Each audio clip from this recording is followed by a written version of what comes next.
Welcome. It's lovely to see such a full house today, and what a pleasure it is to be here again. And as I say, it's a great pleasure to be here. I've been playing at Hugh Lane Gallery in this series for more than 30 years now, and it's always an absolute delight. And thank you to Mary, who curates the series and does a great job. I don't know if you've read the program notes, but I'd like to encourage you not to get too caught up in reading. I want you to try and just really be in the present and to let go of expectation. So often we come to concerts and what might we hear and how will it go and all the rest of it. If you just let all that go and simply come into the present moment.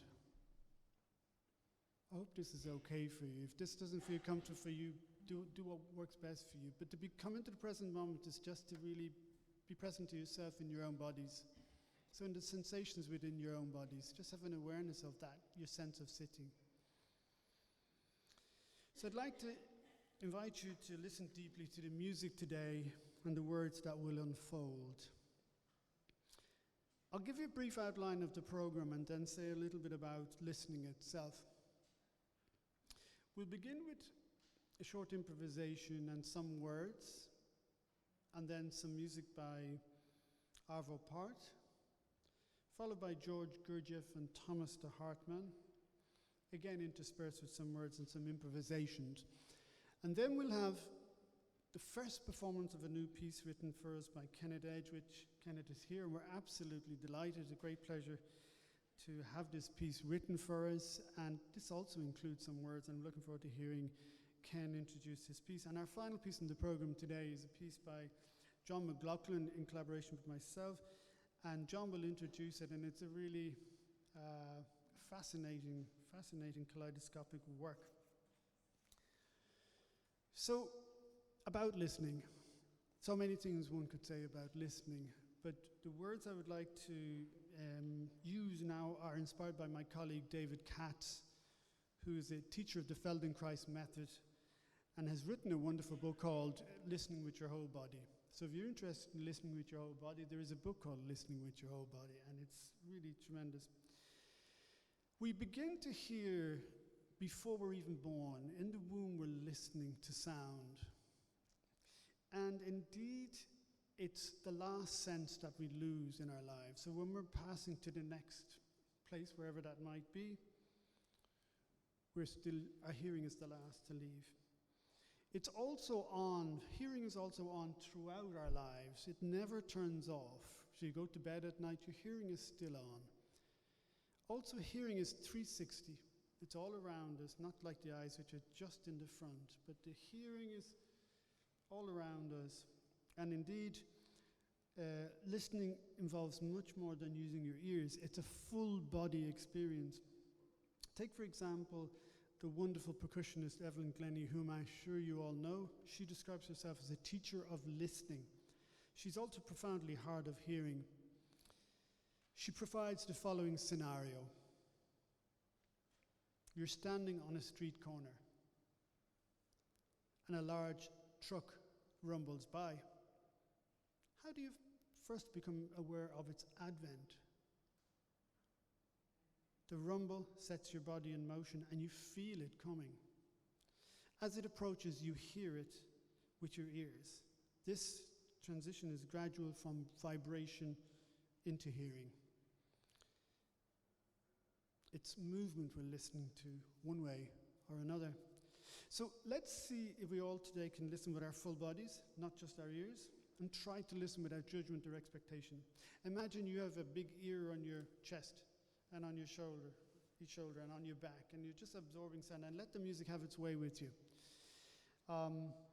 Be curious about how your body is moved by the music and sound, and when your mind wanders, which it will do, bring yourself back into sensation within your own body, and notice these sensations, how they're impacted by the music that's emerging. Rather than listen to or listen for, listen with your body. Don't judge. musicians are expert listeners and often get focused on details and can sometimes find it hard to listen with their bodies. So if you are a musician or an expert listener, if you can let go of the inner chat, that would be an interesting experience. So finally, take a moment once again to become present. Listen.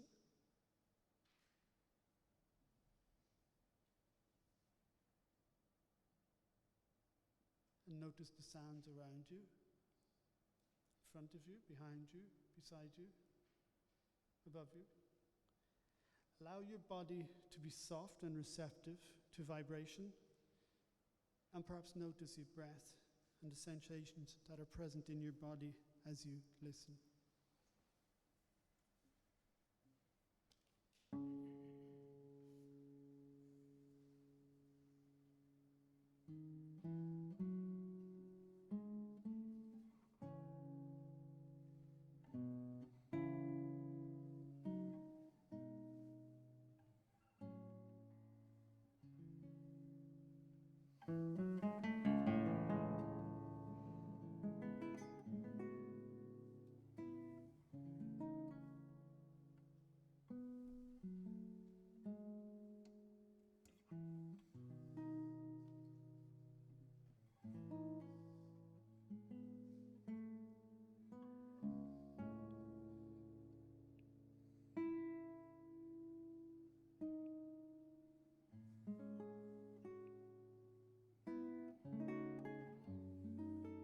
It takes a long time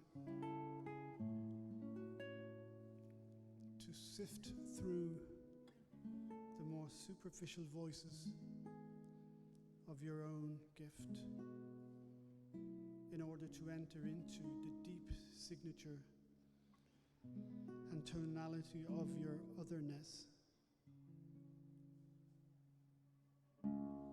When you speak from that deep inner voice, you are really speaking from the unique tabernacle of your own presence.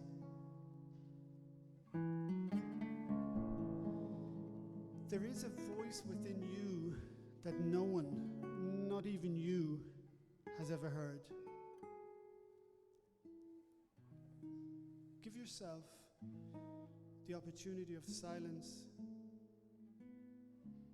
and begin to develop your listening in order to hear deep within yourself the music of your own spirit.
So we began with a short improvisation with Marco playing, and then we went into, as Marco was playing, I read some words from John O'Donohue, and I'm sure you all know John O'Donohue, from his wonderful book, Anam, Cara. And then we played a short piece by Alvar Pärt called Our Father. Now we will play three pieces by Gurdjieff and the Hartmann. Those pieces are born from a collaboration between a great philosopher, who was Gurdjieff, and Hartmann, who was a great pianist and composer. Actually, Gurdjieff was really interested in how the music and sound was used in a ritual, for rituals, so song and dances. And during his youth, he traveled around Asia and Europe to find the elements that are in common between those use of songs. And then he started to collaborate with the Hartmann for almost 20 years, where Gurdjieff was playing the guitar, trying to recollect the melodies that he heard in the monastery and in church. And he was playing what he remembered of the melody. And then Gurdjieff was transcribing the melodies and then creating something new, adding a little bit of harmony. So we'll play those three pieces that are a song of the FisherWoman, Hindu melody, and Dervish Dance.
So now I'd like to welcome Kenneth Edge, who's written this wonderful piece for us, and we're really looking forward to performing it for you.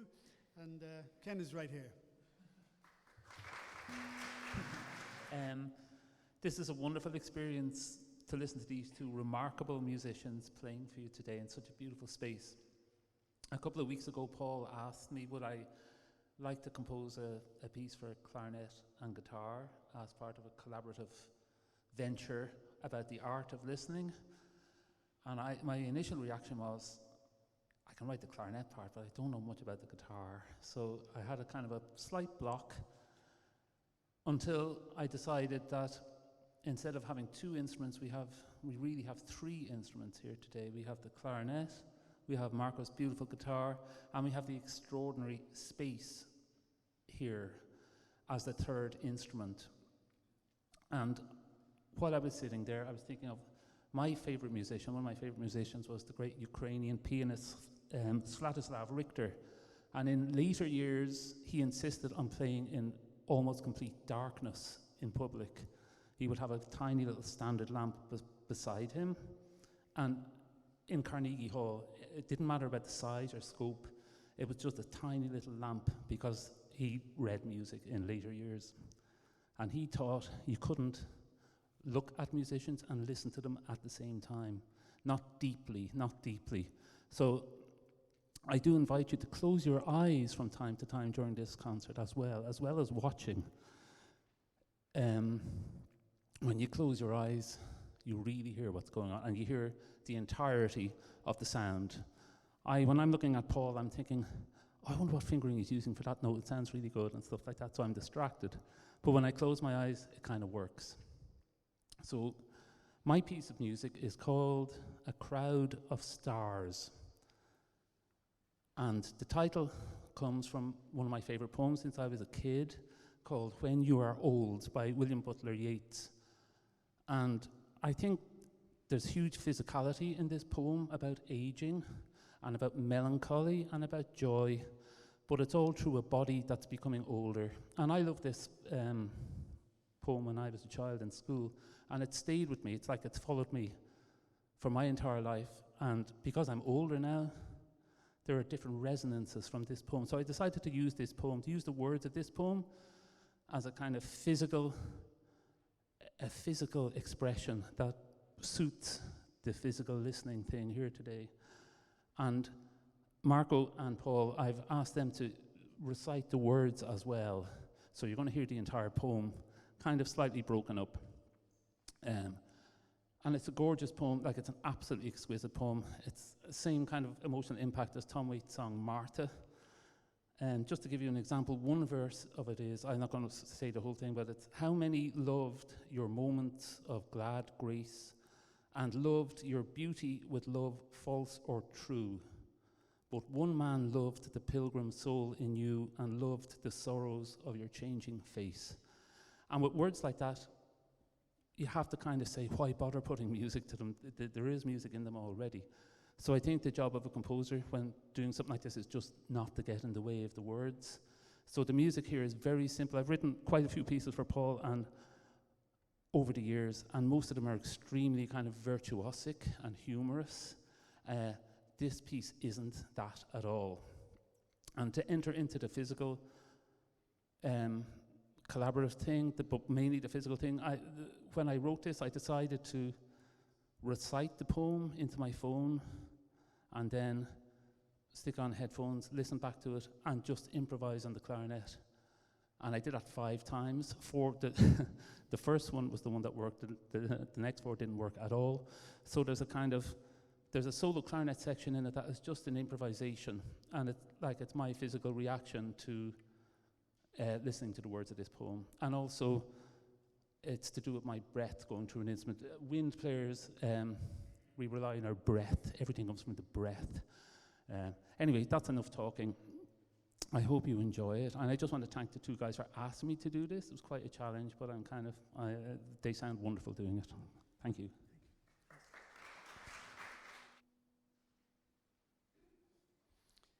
When you were old.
many loved your moments of glad grace and loved your beauty with love false or true.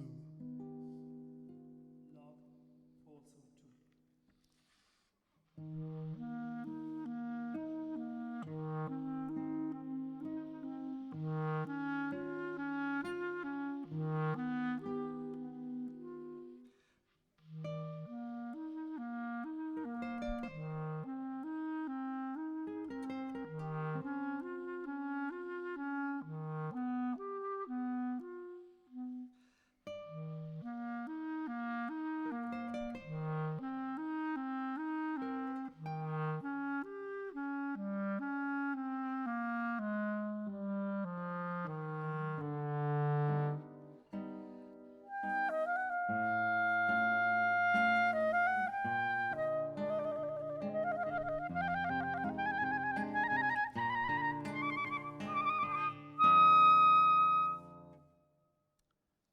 But one man loved the pilgrim soul in you and loved the sorrows of your changing face.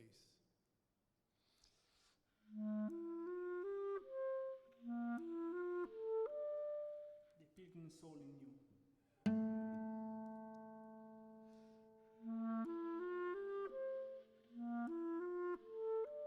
The sorrows of your changing face.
How love fled, How love fled.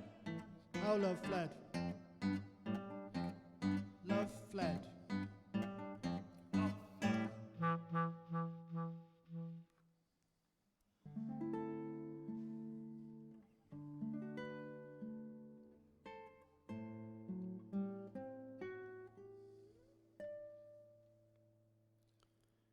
And bending down beside the glowing bars, murmur a little sadly how love fled and paced upon the mountains overhead and hid his face amid a crowd of stars.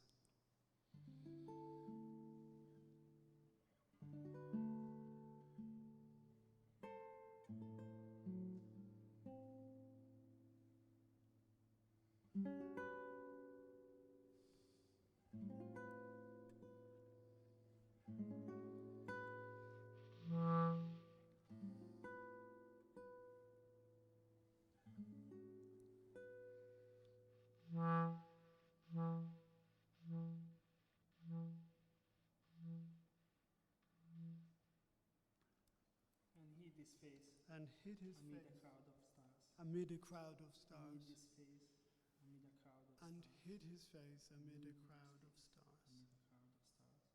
And hid his face amid a crowd of stars. And hid his face amid a crowd of stars. And hid his face amid a crowd of stars.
Don't worry about saving these songs. And if our instruments breaks, it doesn't matter. We have fallen into the place where everything is music. The strumming and the flute notes rise into the atmosphere. And even if the whole world's harp should burn up, there will still be hidden instruments playing. So the candle flickers and goes out. We have a piece of flint and a spark. The singing art is sea foam. The graceful movements come from a pearl somewhere on the ocean floor. Poems reach up like spindrift and the edge of driftwood along the beach, wanting. They derive from a slow and powerful root that we can't see. Stop the words now.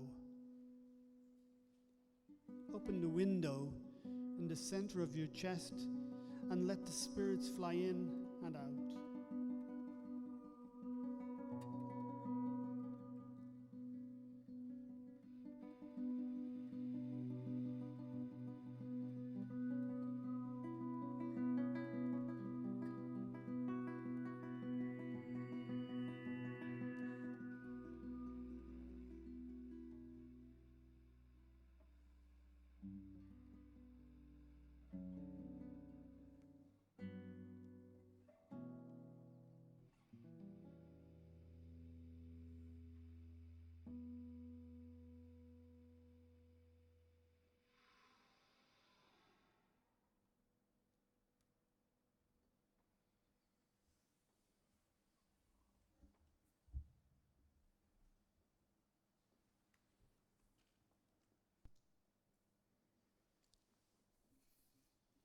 These words were by Rumi, Where Everything is Music. So I'd like to invite John McLachlan to introduce his piece, the final piece in our program today. And we're looking forward to performing this again. John. This particular piece is called A Fine Example of How Not to Live, and it was actually commissioned by the Crescent Festival of Contemporary Irish Music and premiered by Paul in Wexford last November, and it's had this will be its third full outing. The title comes from a poem called A Single Rose, which was sort of one of her greatest hits. Whenever Leland was at a party or something, or a reading at all, they would say, please do A Single Rose. I'm sure she got tired of it, but the fact is that it's a more humorous even than most of her poetry. She's not a sort of Pam Ayres person now. Most of her poetry is incredibly dark, and the wit is mordant, as in biting, as in maybe Beckettian or whatever. But this is one of her lighter poems, and the other thing to put into the background of this piece is that coming up to the centenary, I was sifting through boxes of things which I had rescued from her writing shed after she died in 2016, and I ended up looking at all this material, and I discovered a number of stories and a novella and quite a number of poems, I don't know, about 60-something, that I never knew existed and had never been published. So in fact, I've been involved in, I've edited, myself and Elaine McLachlan have sort of co-edited a full collected poetry which will come out later this year, which, gathers up all the poems that we didn't even know existed, including, and of course, the 5 volumes that she published in her lifetime. So there'll be ancient poems from the 60s that were on little pamphlets that everybody had forgotten, including my mother, and then very late poems, which are actually jewels. But anyway, the title, as I said, comes from this poem, A Single Rose, which I'll quickly read. It's a nice short poem. I have willed my body to the furthering of science, although I'll not be there to chronicle my findings. I can imagine all the students poring over me. My God, is that a liver? And those brown cauliflowers are lungs? Yes, sir, a fine example of how not to live. And what about the brain? Alas, the brain? I doubt if this poor sample ever had one. As with his forceps, he extracts a single rose.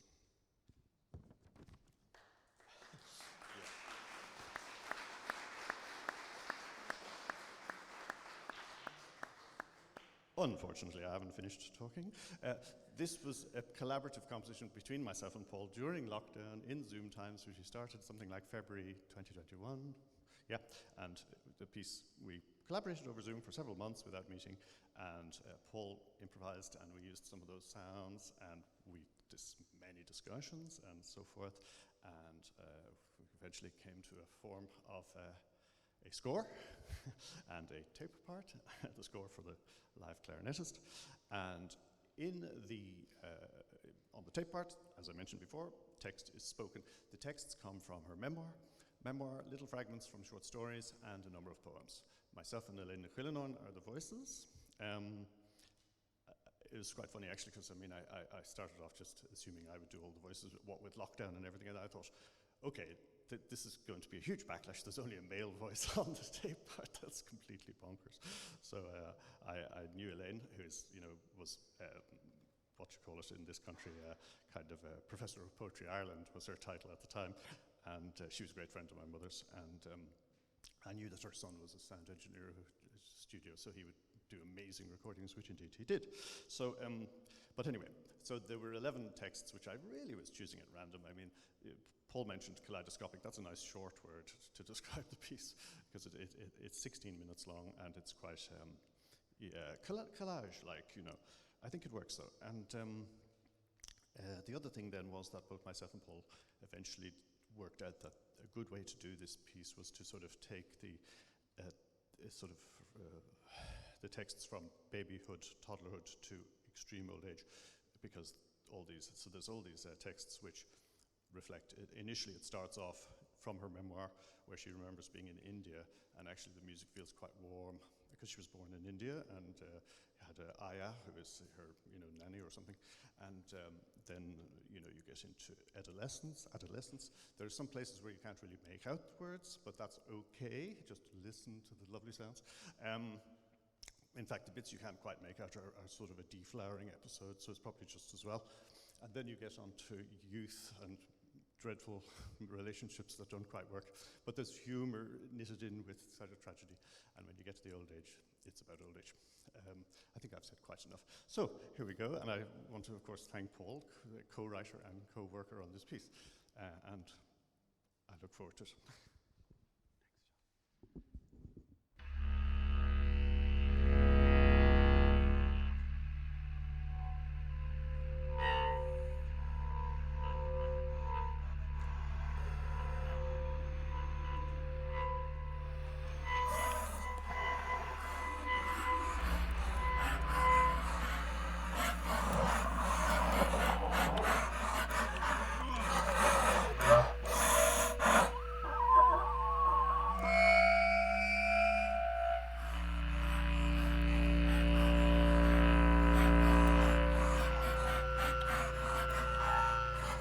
The child is a little mongoose that runs up and down a stick. She is the great slayer of snakes and rats. She will be loved because she kills all dangerous beasts and reptiles. Everyone will say, "Ah, here comes the wonderful mongoose."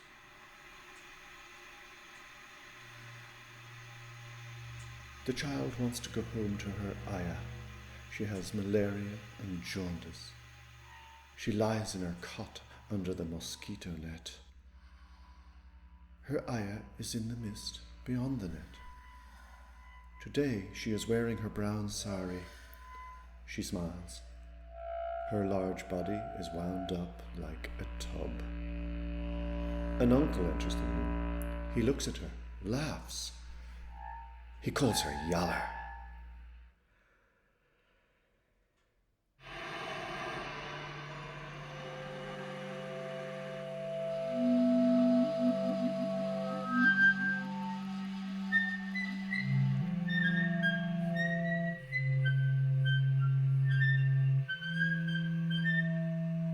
So the child grew to age in dilemma, remaining the same, but wishing to change out of all recognition. Discarded suicide as out of date, and the cause for strangers' inconceivable rancor.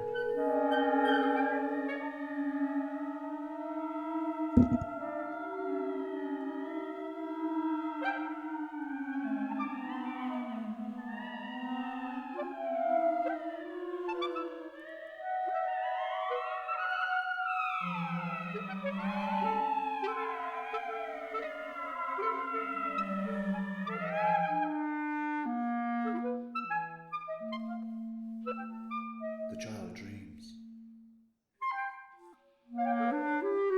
She's in the bungalow at Parampur. A lion leaps out of the shadows. The child runs from room to room. The lion pants after her. Where is her ayah? Her ayah guards her from all wild animals.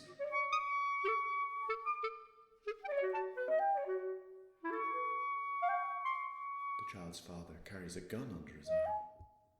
He carries it loosely, as he would a newspaper. He has heard there is a hyena in the neighborhood.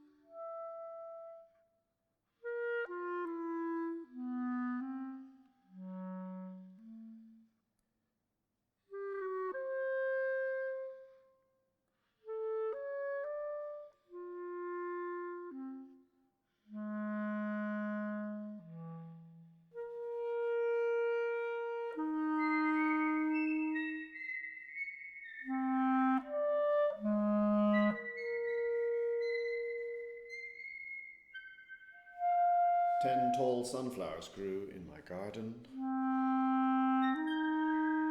They played the incomparable artist's game. One black eye each and a dart. That was the start of my garden. Then I walked through the trees of adolescence. The angry walnut and sheltering beech. A seed was sown in an ebony heart. Let the bud decide where the flower shall fall.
say so, cunning said. You've asked for bunning on the highway with the great gay boy, clergyman's son, myopic barely, but clean with point to do's, like point to do's. There's things you should be. He's not Gary Cooper or even James Mason, much less Skolnikov, but he'll give it to you hot and proper in his Trinity rooms, and zooms, La Lage, La Odyssey, Doctor Oblito, Lucretia, alive to panting, not to be kept waiting another second in stained brown gym tunic, late for school, ready to overlook all possible flaws in the execution of her deflowering, capital letter, better never than late to let down on no bed, just easy to drain water on the floor, cold, I've changed my mind. Today is the Ides of Venus, Quam, Venus, Quam, Christmas, Crunching, he said, crunching, scatter bones and scatter floor, tomorrow, she soon, he said, you heard, she said, courage, piety, was never a strong point, he said, reverting to English, I'm off, she said, she went back to Satan, said, is this some mistake, I guess I'd be like that, Satan's face creaming over the wily smile, how much your souls were then, Beelzebub, just curious, she murmured, I look like to almost have a career, love squeaks to Satan, 10 decibels later, she said, what about short time typing, love squeaks, 10 minutes, no, anything else, scripture of Venice, and war, meanwhile, my inter alia, you'll never pass, you Irish is terrible. Apart, they tore the ropes asunder, and clearing the decks, each cast a net in his own turbulent mind. There revealed a high solitude, as equivocal as a war to end wars. Cast again for certainty, and found memories, old as an ill-tuned drawing-room piano. Cast again for beauty, and found the petals of asters, each petal as thin as a strand of the future.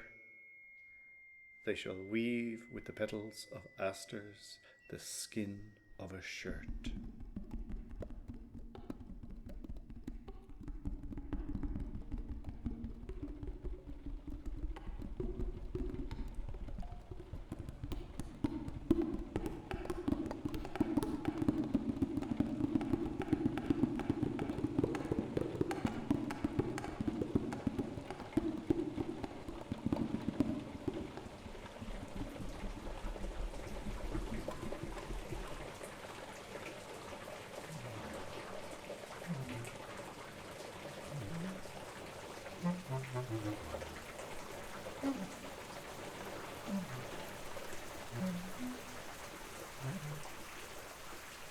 The cold spring breeze and bright moon made it feel as if summer was ending rather than beginning.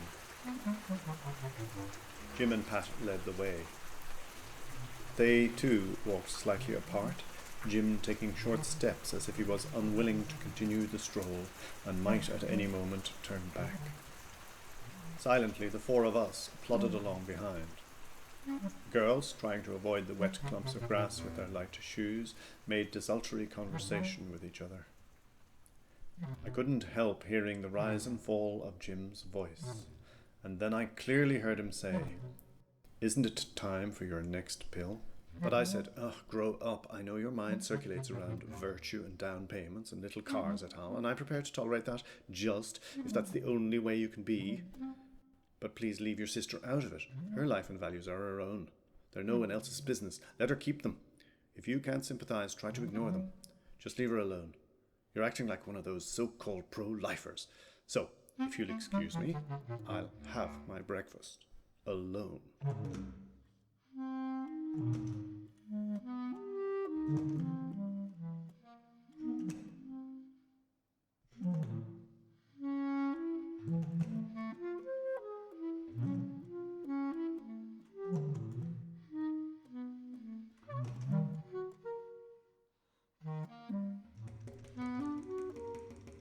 Pushed under her door was a note.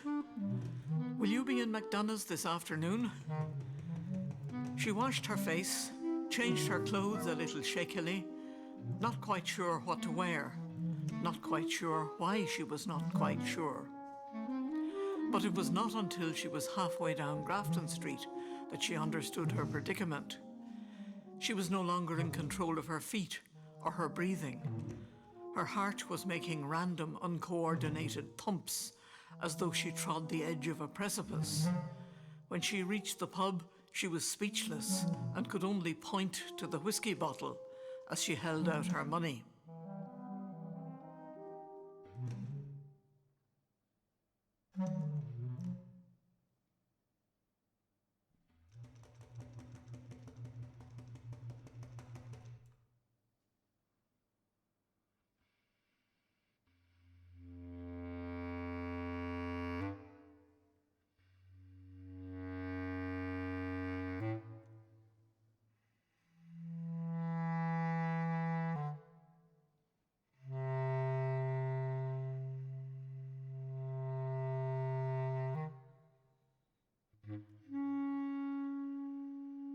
Recalling that God made the Sphinx, and he and the devil between them, Edward Dahlberg, and the Tahitian cannibals invented the tenderizer, I queue for vitamins outside the dispensary in the Coombe. What quirk of vanity distorts my faculties as, perished with the cold, I'm up to my knees in melting snow, my feet either wet, frozen, or amputated, my hands dead from the wrist downwards, great globules of slush slaver down my neck and between my breasts. But my case is not the worst, not by a long chalk. What about that old woman with 3 coats, doubled in 2 like an N? That red-eyed, wheezing ancient, tear ducts blocked, voice gone to a croak, that tubercular baby with the spastic brother, what about them? Or the celiac dwarf? Or the teenage beauty with withered legs? What balsam, pilule, bottle, what tiny phial will empty the blocked arteries, loosen the cleft palate?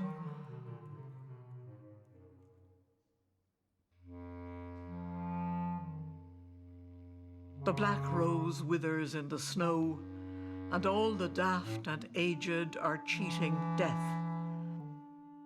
I among you salute you, and I envy you your facility. I'll bequeath you my Dahlberg and my Borges if you grant me back a moiety of what I flogged long ago.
Please stay. Please stay. The chevaux de frise won't last forever. The chevaux de frise won't last forever. She can't listen.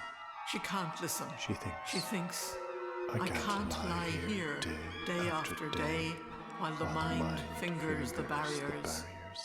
We must enter together the boutique of loneliness. The boutique of loneliness. And fill our baskets. And fill our baskets.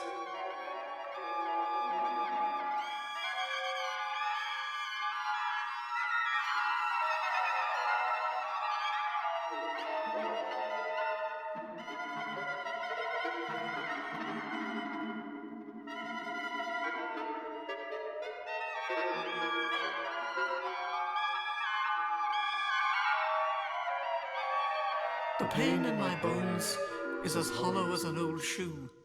When I wake each day, I imagine death is having me on, as though to tantalize me and share the joke with all the others out there.